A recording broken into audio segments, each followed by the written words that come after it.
We're on air this morning with special coverage of the funeral of State Senator Clementa Pinkey. Thanks for joining us. I'm Lionel Moyes. And I'm Mary Sturgill. Services for Senator Pinkey will begin in about an hour at the TD Arena at the College of Charleston. President Barack Obama will deliver the eulogy.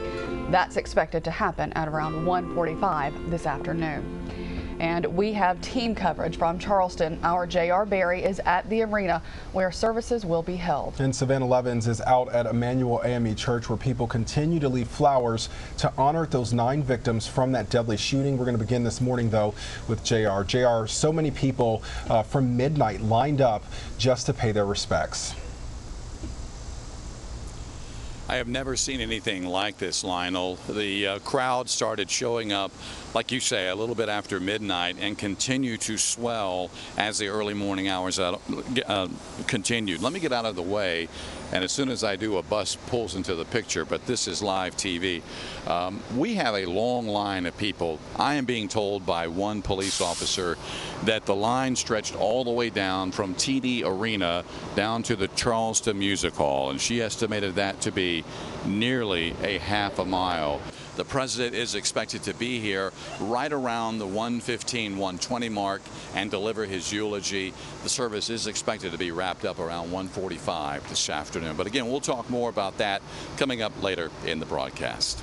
All right, JR, thank you so much. Very powerful to see and hear all of the people coming there to pay their respects. Absolutely. That arena just about a block away from Emmanuel AME, where, of course, Pinkey served as pastor as well. Since that shooting, thousands of people have visited the church, leaving flowers and prayers for victims of that shooting. Yeah, our Savannah Levins is outside the church now, and she joins us live with more from there. Savannah. Mary, you can see behind me that just a few people still trickling by the memorial in front of Mother Emmanuel Church. Love will shine through. That strength obviously shown here today as thousands of people, as I said earlier, are coming to say that final goodbye to beloved Reverend and Senator Clementa Pinkey. Lionel, Mary.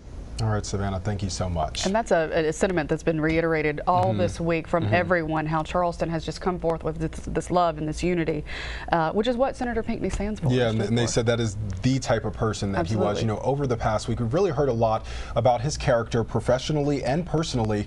He started in the South Carolina General Assembly as a House representative. Yeah, and then he went across the hall to the Senate chamber, serving as Senator of Jasper County. News 19 State House reporter Joyce Coe gathered the memories that fellow legislators had to share. I firmly believe in my good friend. That was our Joyce Coe reporting. We do have to interrupt this special coverage. There's some breaking news right now from our nation's capital. The Supreme Court has ruled that same-sex marriage is legal in all 50 states. It was a 5-4 decision. We've learned that Justice Kennedy was the swing vote in that decision and actually wrote the decision. Absolutely, and as you may know, the gay and lesbian couples already could marry in 36 states, so this gave the other 14 states the ability to have those same-sex marriages. Huge decision that we've been waiting for quite some time now, because this has been in litigation for 2 decades now in the Supreme Court. Yeah, it's been quite the debate. Again, the Supreme Court ruling same-sex marriage legal in all 50 states in the country. You can see more coverage. We'll be tweeting it out and giving you information on WLTX.com. Well, back to our special report on Wednesday. An estimated 4,000 people visited the State House to pay tribute to Senator Pinkey. His body lay in state inside the rotunda of the Capitol building for 4 hours. His widow and his 2 young daughters were there to greet mourners. Pinkey was the first African American since the Reconstruction to rest in honor in the South Carolina Rotunda. And 2 other viewings taking place for the senator across the state. You're seeing video from the one in his hometown of Ridgeland at the church where he grew up. Dozens of people stopped by to pay their final respects to a man they say greeted everyone, no matter who they were, with a smile. And that visitation was opened to the public. And the first funerals were held yesterday as well for victims in last week's church massacre. Family and friends said their goodbyes to Sharonda Coleman Singleton at Mount Moriah Missionary Baptist Church, that's in North Charleston. Before the funeral services, there was a viewing followed by an Ivy Beyond the Wall ceremony, which memorializes a member of the Alpha Kappa Alpha sorority. Singleton was a speech therapist and a track coach at Goose Creek High School, as well as a reverend at Emmanuel AME. She leaves behind 3 children. Ethel Lance has also been laid to rest. She's the 70-year-old who worked at the historic Black church for decades. Her services were held at Royal Missionary Baptist Church in North Charleston. There was a visitation last night, funerals for the other 7 victims of last week's shooting at African Methodist Episcopal Church in Charleston are set over the next week. Also a wake for Cynthia Hurd from 8:30 to 10 o'clock tonight at Mother Emanuel in Charleston. A ceremony will be conducted during the first half hour by her sorority. She's also a member of Alpha Kappa Alpha. The funeral will be at 11 o'clock tomorrow morning at the church, and she will be buried in the church's cemetery. The 16 branches of the Charleston Public Library where she worked will actually be closed tomorrow to allow staff to attend that service. And a visitation for the Reverend DePayne Middleton Doctor will be from 6 to 7 tonight. That's at St. Mark AME Church in Ravenel. Also a public viewing from 3 to 6 tomorrow. That'll be at Palmetto Mortuary in Charleston.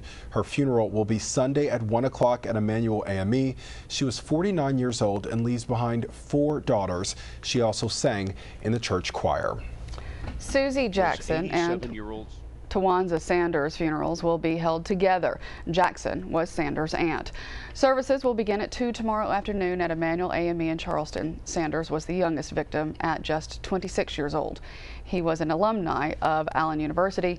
Susie Jackson was the oldest victim at 87 years old. Well, the viewing and visitation for Myra Thompson will be held from 10 a.m. to 4 p.m. on Sunday at the Palmetto Mortuary in Charleston and from 5 to 8 p.m. at Emmanuel AME Church in Charleston. The funeral will be at 11 a.m. on Monday at Emmanuel AME. Myra Thompson was a mother, and she was an active member of the Delta Sigma Theta sorority. She was 59 years old. A service also being held for Daniel Simmons at noon on Tuesday. That'll be at Greater St. Luke AME Church in Charleston with a viewing before at 11 o'clock. Then a wake scheduled from 6 to 8 Wednesday night at Levy's Funeral Home here in Columbia. His funeral will be on July 7th, or 2nd that is, at 11 a.m. at Bethel AME Church in Columbia with a viewing before that at 10 o'clock. The 74-year-old was a retired pastor from another church but attended Emmanuel AME every Sunday for services and every Wednesday night for Bible study. And we're going to take a quick break, but when we return, we'll take a look at how the congregation at Emmanuel AME Church is relying on their faith in the face of this tragedy. It's an incredibly powerful sight.